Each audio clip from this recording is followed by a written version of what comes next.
evening and welcome to a very special interview show of the Prode. Today we have an exclusive interview that will take you deep into the world of financial policy making in India.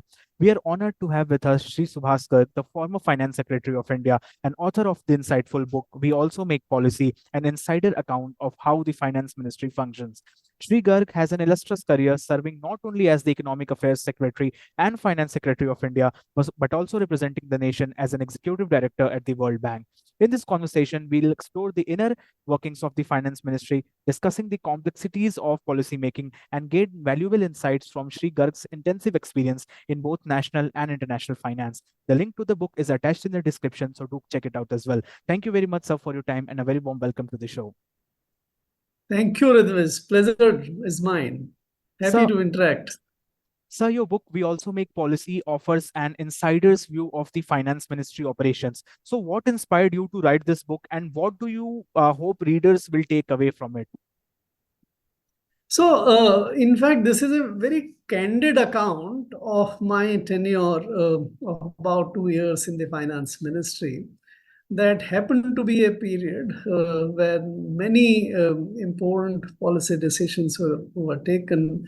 For example, electoral bonds, aftermath of demonetization, the monetization of 6 airports, a lot of issues connected with the Reserve Bank, SEBI, and others. So I thought that it would be very good because my sense, and that's a fact, is that we don't really do a good job of historically recording the events and the developments in the Ministry of Finance, or for that matter in government as a whole.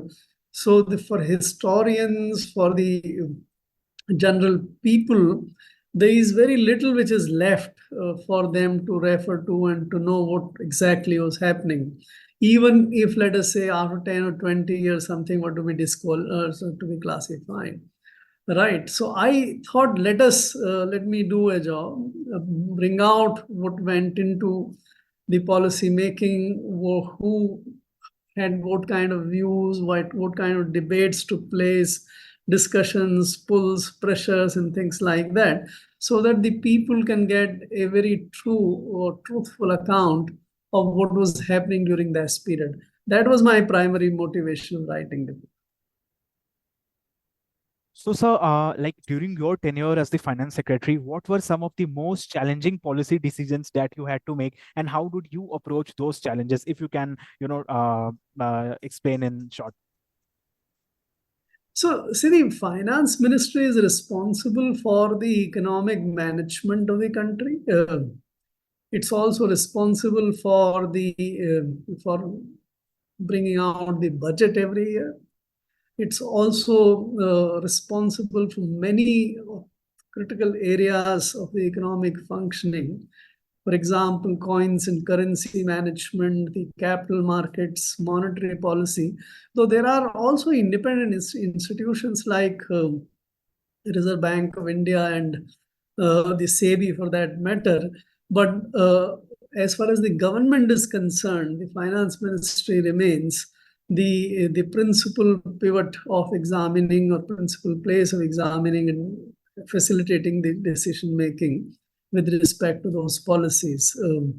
And in that, the economic affairs happens to be the place where the largest policy making is done. So that is the reason why I was there. And these challenges differ from time to time. So in 50s, the challenges related to basically building a socialist public sector economy. In early 1990s, the big challenge was to sort of open up, liberalize, bring the foreign investment. So from time to time, the changes take place. But by the time I was there, so the major issues were how do you transform the taxation system, especially the indirect taxation? So look at the GST. How do you make the cash increasingly replaced by the digital payments? So move over to the digital payments. How do you privatize the public sector and disinvest? So Air India privatization for that matter, or some other, how do you monetize the assets which have been built in? So as I mentioned earlier, airport monetization, the issues of political funding, like the electoral bonds. So there are many such issues which were. It's very difficult to sort of describe any principles of making policy. There is a system, there is a law, there is an arrangement which is already there. When you want to change that, you sort of um, examine, bring out the pros, cons, or whatever change you are trying to make. And then there is a whole lot of process in the system where notes get made, it goes to cabinet, cabinet considers, and then the decisions are made.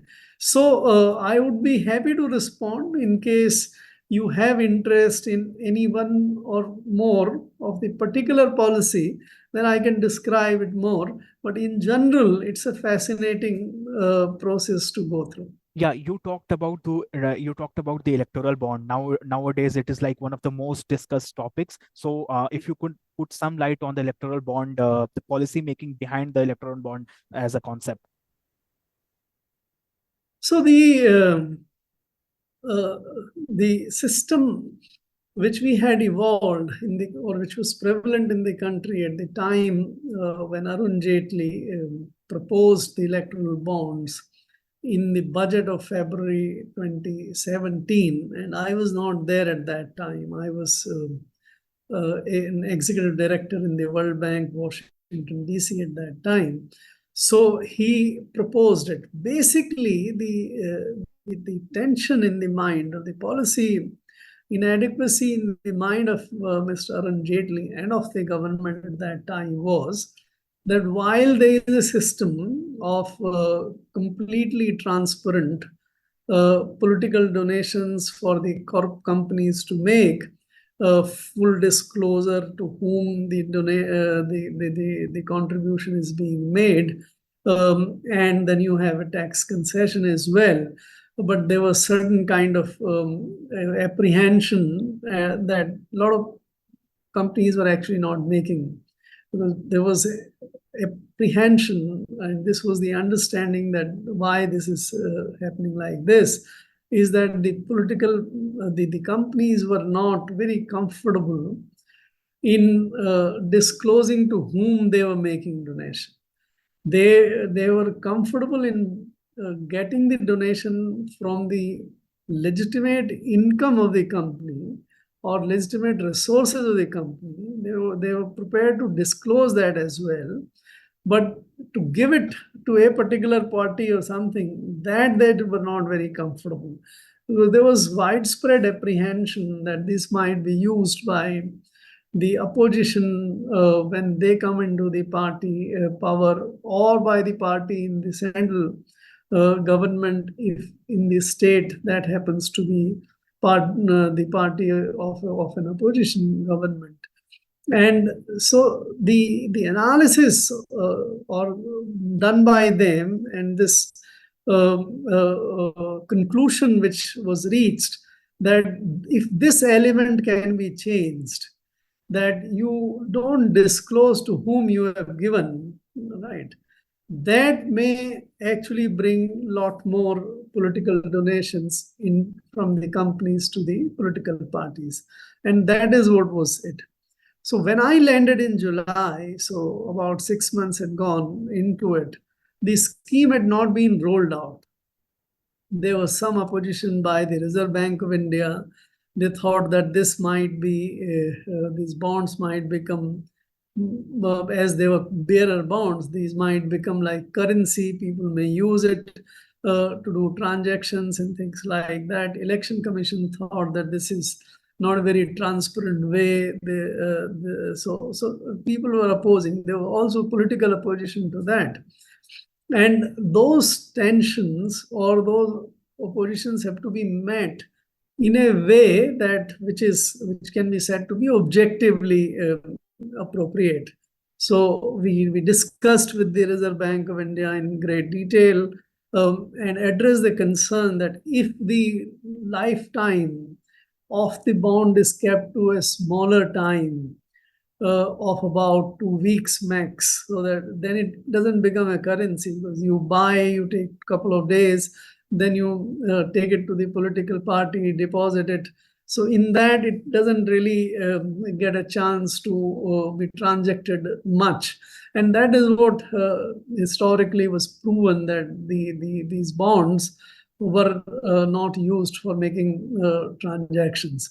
Likewise, we met election commission's objections also. They first thought that why don't you give it to everyone, if it is, because why are we restricting it to only those political parties which had 1% of the vote share in the Lok Sabha, and because there are more than 3,000 political parties in the country, and they're very fly by night operators. You can't allow someone with a non-serious political party to have access to such a resource, because then these parties might blackmail or do something. And no, there's no point in giving it to the non-serious parties in any case, which have no material stakes. So the short point is that all these discussions took place, design aspect of it, how much, what should be the denomination, how many times you open up the buying window, and all those issues were discussed, thrashed out, and decided. And finally, we had the electoral bonds. As ran up to last year, then Supreme Court ruled against it, and there is no longer an electoral bonds. But that was it ran for about five years or so, and about 12,000 crores of so political donations were received through the electoral bonds. So, do you think electoral bond as an idea was a great thing to go for the nation? I have always said, and there have been numbers of interviews post its declaration as legal by the Supreme Court. My own conclusion is that the electoral bonds were not 100% transparent, and these were not the most appropriate solution for political funding. But there is, if you were to find a practical way to get the political funding, you need to take care of the apprehensions why the corporates don't make the political donation. And unless you remove that, the political funding will not come. So it's an imperfect instrument, but best possible in the circumstances. And that is what the fact was before the electoral bonds and post the electoral bonds. As from the day the Supreme Court declared it illegal, the political funding has stopped in the country. Yeah, so we talked about the finance ministry. Now moving to your experience at International Monetary Fund. So you have had a diverse career, including your role as an executive director at World Bank. So how did you how did your international experience influence your work in India's finance ministry? Like, does your experience at the World Bank help you over here? So I have described my World Bank innings in another big book, which is still to be published. That's there. But your question is appropriate. Uh, the learnings or the interactions or the experience which I had there. Incidentally, the Department of Economic Affairs in India is also the counterpart of the of the World Bank and the IMF and the ADBs of the world, these international multilateral institutions. And therefore, when you interact with them from this side of the table, from the government, it does help if you had also been on the other side of the table. Right? So that is the institutions become very known to you. And that is what helped us in making many decisions relating to the kind of resources or the loans which we will take them, or even their capital issue kind of matters, which we played a significantly large role. The other learnings which we use, or the experience which come very handy, is that the kind of international finance which these institutions raise, and the kind of developmental projects that they fund, and the policy learnings and the experience from all over the world. So that kind of experience, and what worked and what did not work, that experience you can apply in our own situation. And that is the other advantage which I also had in a way while having served abroad in the World Bank. Yeah, so in your book, you have discussed the complexities of policy making in India. So can you share a specific example where the policy making process led to a significant impact on the Indian economy? It's see, the budget is the principal instrument of influencing the economy. For example, when I was mentioning you, so when you raise, for example, the capital gains taxation was initiated. I'm mentioning this because this year's budget also had further reforms on the capital gain side. So when 1718, the capital gains was brought in for the first time back. Now this has a tremendous impact because what happens is that our taxation, especially the income tax, is primarily based on taxing what we call labor incomes. The people earn salaries, bonuses, and things like that. And those are the ones which are principally taxed, right? The capital doesn't suffer that much taxation. Whereas today, the income which the capital generates is far greater than, or is becoming substantially larger in comparison to the salary income. So the world need to move, India also need to move towards a fairer taxation of the capital and more reasonable and lower taxation of the salary incomes as we go along. So that decision, and it was widely criticized because people found that it might be acting against promoting savings, investments, and the people will get out of the stock markets. But that is what did not happen. The size of the capital markets in India today and the investment of people in the capital markets today, whether you see in the form of demat accounts or the size of the mutual funds, it's many times or substantially higher than it was in 1718. So likewise, the decisions relating to capitalization of the banks, which was suffering very high. Banks play a very important role in the economic growth of the country by lending out to persons, to businesses, to industries, to services and all. And at that time, the banks had become literally incapable of lending because their NPAs had grown up very high, and that is what was holding on.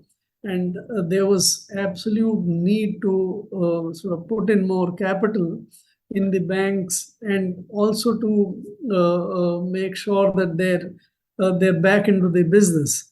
And so government at that time decided to infuse tremendous capital into the banks. The other one, which the decision was taken before I came in, but I was instrumental in implementing the IBC process. They altered the incentive of the incumbents in the businesses. So if some business fails and you are responsible of failing, by the IBC process, for the first time in the country, you are ejected out of the company and some other guy takes over and turns around and makes the company successful. This is what happened in steel and many other sectors, and is happening currently in the power sector as well. So the decisions taken in the finance ministry and the wider government does impact and make a lot of difference to the lives of people as well as the growth impulses for the economy. Yeah, sir, you talked about the economic growth of India. So, what do you believe are like some of the most pressing financial challenges that India faces today, and how can the finance ministry address them? And how do you assess the role of our current finance minister in addressing those challenges? So, as I said earlier, the challenges keep on shifting or changing from time to time. In last couple of years, if you would assess, the growth had suffered substantially, and the government came up with a solution that if the government increases capital expenditure very large, the investment in the economy will continue to take place, and the growth momentum will not be lost. And this is what is responsible for last 3 years of reasonably good growth of about 7.5%. But now, by now, you've reached to a situation where such large investment by the government facilitated by raising the fiscal deficit to very large high levels is creating problems in the economy.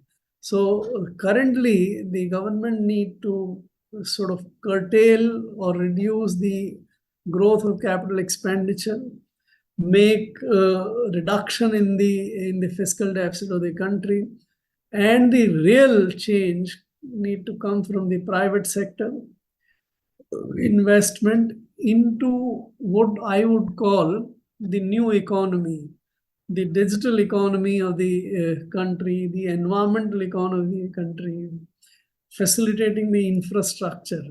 So in these three big growth areas of future, how does the government encourage, make the right kind of policies for private sector investment, including the foreign investment to come and make up for the growth momentum. Likewise, I think it's also very necessary today. For last couple of years, the privatization and disinvestment agenda has suffered. The government has stopped after the Air India, there's been no privatization. The production of private goods and services by the public sector is not very efficient. It requires a lot of capital to be which is relatively less efficient and unproductive. So the government should come back and adopt the privatization and the disinvestment agenda. There are also issues connected with the employment, which is getting transformed into a very new kind of challenge all over the world, thanks to the big rise of the e-commerce, big rise of the data-driven digital economies and all, and the social media or communication getting completely changed.